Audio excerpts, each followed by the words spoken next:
Hi there, folks! Leave a like if you're ready to watch the new episode, and without further ado, let's get the show on the pitch. Guardiola on the Premier League title race. Always when we were top of the league, we were favorites. It was in our hands. Now it's not. It's simple. Sepp claimed. Arteta confirms no issue with Bukayo Saka.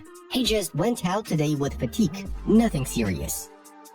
A meeting between Barcelona and Sergio Roberto's agent will soon be held to discuss the player's future. The club's initial plan was not to renew his contract, but his recent performances raised some doubts about this decision. Olympique Marseille fans before Le Classique against PSG. Wonderful atmosphere. Pep Guardiola on what is the solution for playing against an opposition with a low block. Kill someone maybe? Arsenal become the first team to keep a clean sheet at the Etihad Stadium in the Premier League since Crystal Palace in October 2021. The levels of his general play is so poor. I think his general laying stuff off, headers or whatever it might be in terms of front of goal is best in the world. But for his general play for such a player, it's so poor. Not just yesterday. I think he has to improve that. He's almost like a League 2 player. That's the way I look at him. His general play has to improve, and it'll do over the next few years. Roy Keane slammed Haaland's toothless display against Arsenal. Jude Bellingham has scored 21 goals and provided 10 assists for club and country this season. One more last night against Athletic. Barcelona are very happy with Rafinha's performance as his market value will rise. Look what it means to Girona's manager Michel. Third in La Liga. Historic season continues. Madrid has 9 days to prepare for the match. 9, Pep Guardiola complains. I would have loved not to be 1-0 down. I would love to have been 4 or 5-0 up, but that's the best we played against the Derby's Brighton. Jurgen Klopp admits. According to the Spanish Football Federation's disciplinary code, Lewandowski and Cancelo must be suspended for 2 matches, and therefore missing El Clasico because they intentionally received the yellow card yesterday. Go back to April last year. Arsenal lost 4-1 and got played off the park. They came here today with a clear plan to play against Man City and they succeeded. Was it great? No, but they shouldn't care about that. Peter Schmeichel shared his opinion. Here's how Jude Bellingham celebrated Rodrigo's goal, which he assisted on. Man City are winless versus the top 5 in the Prem this season. 4 draws and 2 losses. Ronaldo has become the second player to be involved in 35 goals in a single-sided Pro League season, which is only 8 goals away from the record. Eder Militao is back for Real Madrid after ACL injury. He came on as a substitute during the match against Athletic Bilbao. There are 20,000 cameras, 20,000 microphones around the stadiums, and they couldn't find evidence of a Cherby's insult? For me, there could be a case for protection, Mario Balotelli thinks. During the tie against Arsenal, Nathan Ake left the pitch due to injury. One more blow for Guardiola. It's expected that Pedri will not be available for the first leg against PSG. Jamal Lascelles suffered an ACL injury and will be out for 6 to 9 months. Yet another injury for Newcastle. Botman just suffered an ACL too.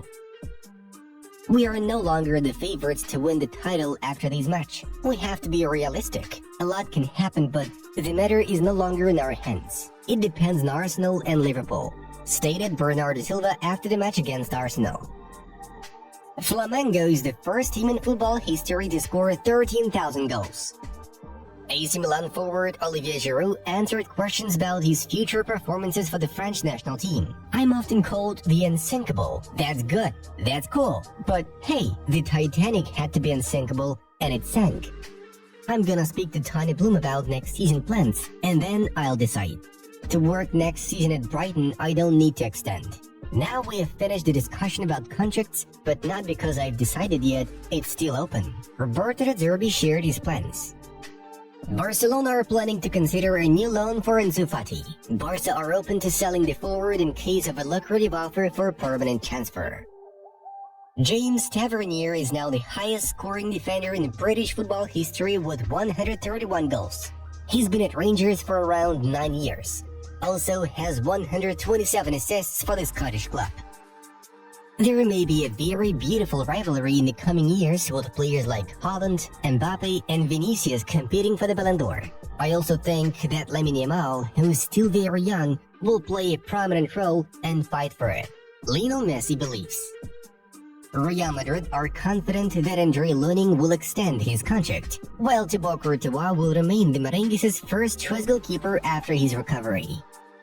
It's likely that Mikhail Faye will either be loaned or sold with a buyback option, Sport S reports. FC Seoul manager Kim Ki-dong is not happy with the new signing Jesse Lingard.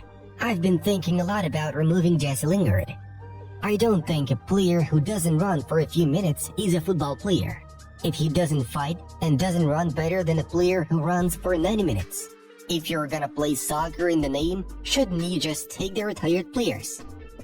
Rodri has completed 64 consecutive matches without defeat, marking the longest unbeaten streak for a player in the history of the Premier League. The management of Bayer Leverkusen wants to keep 100% of the current squad for the next campaign. Wirtz, Frimpong, and other stars are meant to stay at the club. For the first time in his career, Luis Diaz has backed 10 goal involvements in a single Premier League season. He has already scored 7 goals and delivered 3 assists. Guys, if you still haven't subscribed to our channel, then it's time to click on the pause button and do it. Thank you! And now, let's have a look at yesterday's games in Europe's top 5 leagues. Here's a brief recap of yesterday's fixtures. Starting off with Ligue 1, where PSG picked up another important victory on their way to the league title, this time at Le Classique Derby. The Parisians outplayed Marseille 0-2 with strikes from Vitinha and Ramos. Next up, La Liga, where Real Madrid proved to be stronger than Athletic in the main event of the round thanks to Rodrigo's brace, 2-0.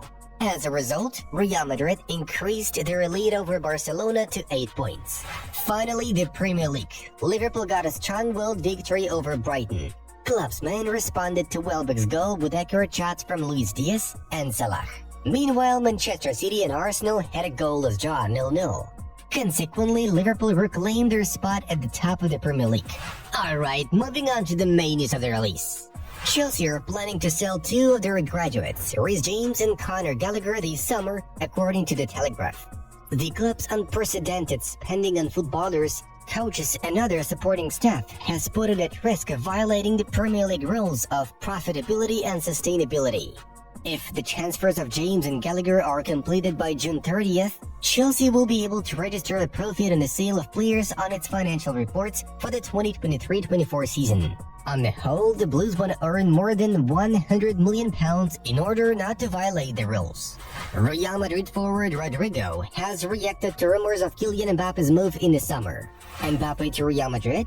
I think it's close, as it's what journalists say. I trust you guys, but I don't know what's going on. If Mbappe comes, I will be benched. It'll be a happy problem for the manager. I'm only focused on Real Madrid. Xabi Alonso had the chance to join Liverpool, Bayern or Chelsea next summer, but declined for various reasons. He wasn't keen on joining Chelsea. The idea of joining Real Madrid after Ancelotti made Xabi Alonso think and decide to stay at Leverkusen to assess his options after next season. 2 more coaches have been revealed whom Liverpool are considering as a replacement for Jurgen Klopp. These are Simone Inzaghi from Inter Milan and Thiago Motta from Bologna. It's noted that Inter have no plans to let Inzaghi leave. The fact that he does not speak English may also hamper the deal. As for Motta, he is said to be the main contender for the Juventus head coaching position in case of Massimiliano Allegri's departure. According to earlier reports, the Reds are also considering the candidates of Ruben Amorim, Roberto De Zerbi, Thomas Tuchel, and Hans-Dieter Flick. In the 65th minute of Marseille vs PSG clash, Luis Enrique decided to substitute Kylian Mbappe, and the striker's reaction went viral. He rolled his eyes, clearly demonstrating his dissatisfaction with the manager's decision. Luis Enrique gave his explanation for subbing Kylian Mbappe off. People don't agree with my decision? I don't care. It's the same music every week. The same music. It's boring. I'm the manager. I make decisions every week. I do my best for PSG. I will do this until my final days in Paris. We would like to remind you that this is yet another case of Enrique substituting a French striker in the middle of the game. Friends, that's it. Check out these suggested videos from our other projects.